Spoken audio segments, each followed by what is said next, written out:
나에겐 창업이란 20대 삶의 결과물이라는 생각이 들어. 6개월 후에 해고 통보를 받은 거야. 내 인생에서 첫 해고지. 그때 깜짝 놀랐어. 세븐 잡스라는 별명이 생겼어. 스티브 잡스가 아니라 세븐 잡스. 왜냐? 나는 7개의 직업을 동시에 했었거든. 학교 다닐 때 내가 제일 좋아하는 과목이 딱 정해져 있었어. 바로 영어와 체육이었었어. 근데 나는 어렸을 때부터 영어에 굉장히 관심이 많았고, 이제 그게 결국은 내가 유학을 갈 수 있었던 기회가 됐던 거지. 고등학교 1학년 1학기를 하고 유학을 가게 됐는데, 처음에는 두렵기도 하고 기대되는 부분들이 있었는데, 그게 뭐였냐면은 막상 이제 뉴질랜드 고등학교를 가다 보니까 거기서는 진짜 잘할 수가 없었던 거야.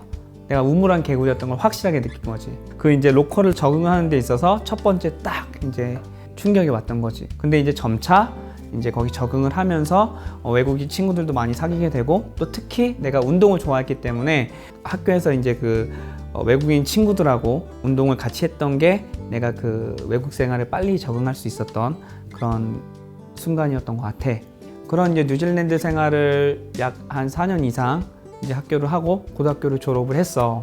그리고 나서 본래에는 뉴질랜드에서 대학교도 합격을 했고 해서 대학교를 갈 생각이었는데, 아버지가 그 타이밍 때 사업을 하셨었는데 사업을 시작하시면서 이제 투자되는 돈이 많다 보니까 이제 내가 대학교에 투자될 그런 등록비가 쓰일 수 없게 된 거지. 그래서 자연스럽게 한국에 돌아가야 돼서 이제 한국에서 정착을 해야 되는 상황이었고, 그래서 이제 한국에서 한 1년 정도 이렇게 그냥 아르바이트 하면서 이렇게 지내다가 이모가 필리핀에 한 6, 7년 살았었거든, 그 당시에.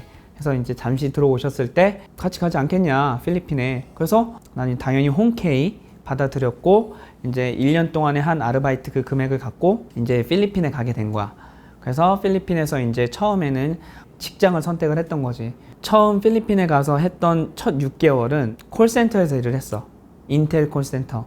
그래서 상담을 해주는 거지. 콜센터의 그 직업 특성상 앉아서만 근무를 하니까 이게 이제 내 본래의 캐릭터인 활동적이고 이런 부분에 좀 이렇게 매칭이 안 됐던 거야. 그래서 적응을 잘 할 수가 없었어. 물론 그 직장 내에서 이렇게 소통하고 이런 거는 거의 단연 1등인데 소통에만 치중한 나머지 업무 부분에 있어서는 좀 많이 부족했던 거지. 그때가 이제 내 나이가 22살 뭐 이랬으니까 사실 또 이제 외국에서 얻는 제대로 된 첫 직장이기도 했고, 그래서 그때 이제 그런 첫 직장을 6개월 만에 해고를 당했어. 왜냐면은 필리핀 현지인 분들과 이제 직장 동료들과 소통을 더 즐거워하고 막 이러다 보니까 자연스럽게 이제 일에 대한 부분에 대해서 뭔가 성과가 안 나오고 좀 많이 부족했었고, 또 내 나이도 많이 좀 그때는 어렸었고, 그래서 이런 부족함들이 많이 노출이 되다 보니까 6개월 후에 해고 통보를 받은 거야. 내 인생에서 첫 해고지. 내가 해고를 당할 줄은 잘 몰랐거든, 그때는 사실. 그런 해고 통보를 받고 나서 그때 당시에 이모가 마침 이제 필리핀에서 호주로 유학을 준비하고 있으셨는데, 그래서 이제 집으로 돌아와서 이모와 함께 유학원을 갔었어. 마침 그 유학원에서 이제 그 직원을 채용을 한다는 거야. 그래서 나는 이전에 뉴질랜드 고등학교 유학 경험이 있으니까 뭔가 이 일도 잘할 것 같은 느낌이 드는 거야. 그래서 이제 그때 해고 받은 그 다음 날부터 바로 유학원에서 일을 하게 된 거야. 근데 이게 나의 인생에서 첫 터닝 포인트는 내가 뉴질랜드 고등학교로 갔던 그런 인생의 첫 번째 터닝 포인트가 있었고, 두 번째 터닝 포인트는 바로 내가 이 유학원을 들어간 거야. 내가 이 일에 굉장히 큰 적성에 맞았던 거야. 왜냐하면은 나는 필리핀이나 호주로 이렇게 유학을 떠나려는 사람들, 어학연수를 떠나려는 사람들을 대상으로 내가 이제 상담을 하니까, 내가 이전에 유학 경험이 있었기 때문에 유학원에서의 이런 컨설턴트 일이 굉장히 잘 맞았고, 이제 그 일이 이제 나한테는 능률로 이제 평가가 되면서 나를 3개월 만에 이제 팀장으로 이제 승진을 하게 해준 거야. 그래서 굉장히 기뻤지. 그리고 나서 3개월 후에 이제 회사에서 나한테 이런 제안을 하는 거야. 호주에 가서 지금 필리핀에서 어학연수를 하고 있는 한국인 초등학생 아이들을 호주에서 이제 좀 케어를 해달라. 그래서 호주의 총 책임자로 이제 나를 발령 내겠다. 그리고 직급도 지사장을 주겠다. 상윤 씨가 호주에서 살 집도 구해주고, 그리고 생활비도 줄 거고, 차도 줄 거고, 기름값에 식비, 그리고 월급, 그리고 더 나아가서 상윤 씨가 거기 잘 일하고 적응하면은 영주권까지 해주겠다라는 그 제안을 받고 나는 호주로 날아가게 된 거야. 그때 내 나이가 23살이었지. 이거는 정말 말도 안 되는 제안이었고 일생에 한 번 올까 말까 한 제안이었던 거야. 그때는 사실 뭐 생각해 볼 게 있나, 바로 고지. 그래서 한국으로 돌아가서 교육을 한 달 받고 호주로 날아가게 된 거야. 일을 호주에서 하게 됐어. 그리고 나서 그 일을 이제 쭉 할 줄 알았는데 여기서 내 인생의 두 번째 위기가 찾아왔어. 그 달콤했던 제안이 적어도 2, 3년을 기대를 했는데 불과 6개월 만에 끝이 나버리게 된 거야. 왜냐면은 내가 처음에 데려갔던 이 아이들이 그 프로그램의 1기였는데 2기, 3기, 4기 계속 와야 되는데 2기 마케팅을 한국에서 실패한 거야. 그래서 굉장히 소수만 모이는 바람에 이 캠프 프로그램을 없애야 된다는 이제 대표이사의 말에 멘붕이 온 거지, 처음으로. 그래서 나를 여기 보내놓고 나는 어떡하지? 이런 상황이 된 거야. 그러면서 호주에 이제 독립적인 생활이 시작이 된 거야. 어느 정도 수익이 좀 높아야 됐었어. 왜냐면 내가 대학교 학비를 내야 되는 상황이니까. 그래서 내가 이제 여러 가지 일을 했었지. 그때 내가 이제 별명이 생겼지. 세븐 잡스라는 별명이 생겼어. 스티브 잡스가 아니라 세븐 잡스. 왜냐? 나는 7개의 직업을 동시에 했었거든.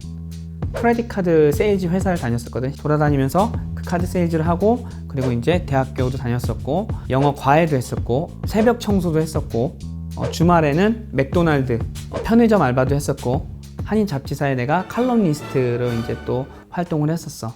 그래서 이 7가지 일을 이제 하다 보니까 어떻게 보면 이제 내 시간은 없었던 거지. 근데 나는 정말 지금 생각해도 어떻게 내가 이 7가지 일을 매일매일 동시에 할 수 있었나. 이게 굉장히 나한테는 지금 생각하면은 말도 안 되는 거거든. 다시 하라고 솔직히 못 하겠어. 근데 하기 싫다거나 힘들다는 생각을 안 했어. 하나하나 너무 재밌었어. 왜냐? 이 모든 것들이 내 인생에서 다 첫 번째로 하는 일들이어서 나는 이 7가지 일을 굉장히 즐겼었고, 결국은 이제 그렇게 생활을 하다가 이제 의도치 않게 한국으로 돌아와야 되는 일이 있어서 이제 호주 생활을 접고 이제 한국으로 돌아왔지. 내가 그동안 한국에 가면 하고 싶었던 일들이 있었는데 그걸 한번 해보자. 그래서 한국에 오자마자 들어와서 봤는데 내가 생각했던 것보다 외국인이 너무 많은 거야. 사실 한국에는 내가 좀 일찍 이제 유학을 갔기 때문에 친구들이 많이 없었잖아. 그래서 그때부터 외국인 친구들하고 본격적으로 이제 소통을 하고 놀고 이제 여러 가지를 이제 액티비티를 했던 거야. 그러면서 발견한 점이, 내가 해외 생활했을 때 그 모습을 똑같이, 그 어려웠던 그 상황을 똑같이 겪고 있는 걸 보면서 이제 내가 그냥 한 사람 한 사람 외국인들한테 이제 도움을 줬던 거지. 이제 그런 게 이제 자연스럽게 횟수가 많아지면서 내가 도움이 될 수 있는 그 외국인들이 꽤 많겠구나라는 생각을 하게 됐고, 그래서 이제 내가 커뮤니티를 만들게 됐어. 그래서 이제 외국인들하고 한국인들하고 이렇게 언어도 교환하고 문화도 교류하고, 그리고 이제 그 외에 정착에 필요한 부분들, 뭐 집을 구한다던가 아니면은 일자리를 구한다던가 뭐 이런 부분들을 이제 내가 정보를 전달해 주는 거지. 이런 일을 하다 보니까 자연스럽게 이제 건너서 외국인 지인들이 굉장히 많아졌고, 그러다 보니까 나도 이제 이게 자연스럽게 사업으로 이제 연결이 된 거지.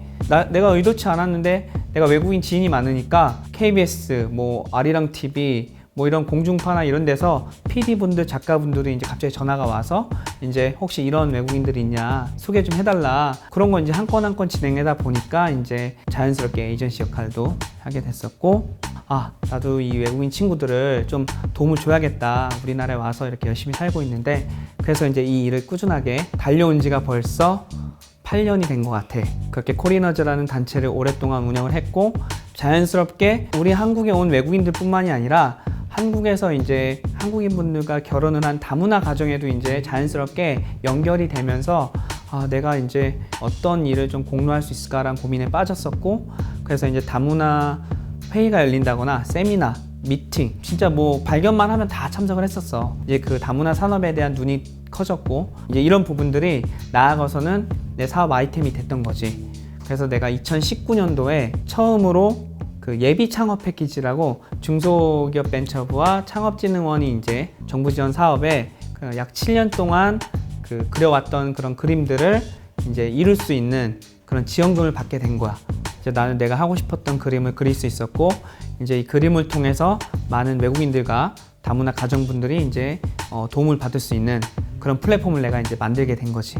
이런 창업을 하고 싶어하는 젊은 친구들에게 해주고 싶은 얘기가 있어요? 창업이 3년을 못 넘어간다라는 그런 이제 학계 정설 같은 이야기가 있는데, 그게 물론 사업의 진전과도 이제 성장과도 관련이 있겠지만, 결국은 사업을 이제 하는 그 대표자의 마음이, 이 열정이 그게 오래 지속되느냐도 굉장히 큰 이유가 된다고 생각을 하거든. 내가 하고자 하는 일에 열정이 있고 정말 좋아하는지, 정말 자신 있다, 오랫동안 할 수 있는 그 마음이 정말 굳건하다, 그렇다면 이제 시작해 볼 수 있지 않을까라는 생각을 하지.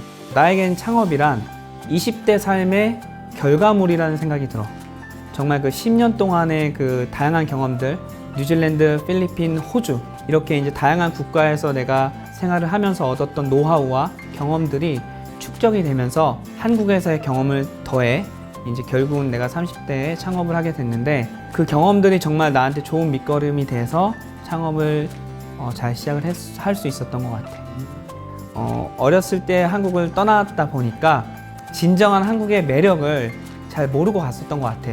그래서 이제 다시 돌아온 한국에서 나는 그 매력을 발견했고, 나는 이 매력을 한국 사람은 물론 외국 사람들한테 전달을 해주고 싶은 그런 열정이 생겼지. 그래서 나는 외국인들한테 어떠한 메시지를 전달하고 싶고 어떻게 활동을 하고 싶냐면은, 외국인한테 어느 나라가 가고 싶어 라고 질문을 했을 때 대한민국이 가장 가고 싶다, 대한민국에 또 가고 싶다라는 그런 답변을 듣는 게 어떻게 보면 내 열정에 대한 보답이지 않을까라는 생각을 해.